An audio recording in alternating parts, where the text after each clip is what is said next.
everyone, I'm going to work a couple of examples from the workbook pages with you. This video is on page 55 and page 56. So if you'll check out those pages with me, I'm going to give you a few reminders. It has been a while since we've done some of this percent of a number stuff. So on page 55, I'm going to look at number 25. This is page 55, number 25. And you, of course, can copy down everything that I do up here. Make sure that you are getting your work shown. Make sure that you are doing it correctly, and make sure that you get the right answer written on your final work page as well.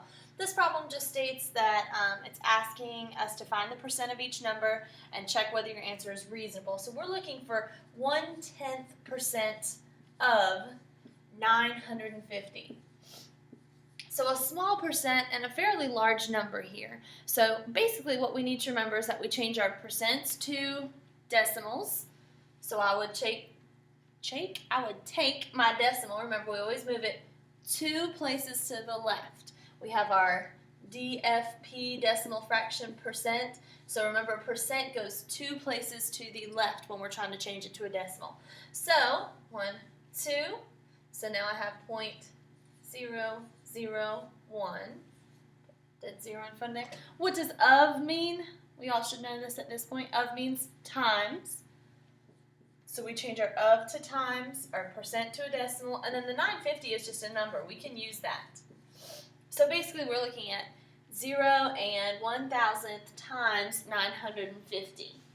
Let me grab my calculator so I can make sure that you get the correct thing. And remember, these calculators can be a little bit fussy, so make sure that you've typed in the correct numbers and that you're not missing any zeros. So the answer to number 25 would be 95 hundredths. You need to show these steps, you need to get your final answer, you need to make sure that this is all corrected on your page, because I've just given you the answer to number 25 on page 55. Alright, so we're going to move on to page 56 and do an example from there.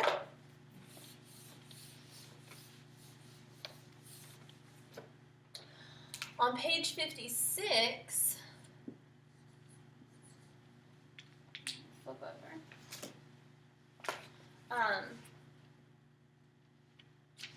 We're still working with percent problems. These get a little bit more, these are different in that they are asking for an original number for most of them. So this is where we can use algebra, we can use proportions, we can use tape diagrams. To me, and what it seemed to most of you, the easiest way was to use algebra.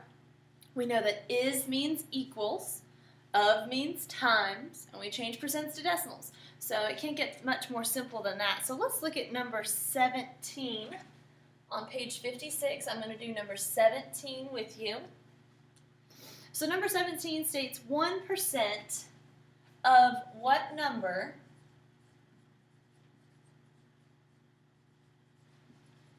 the part I don't know, of what number is 11.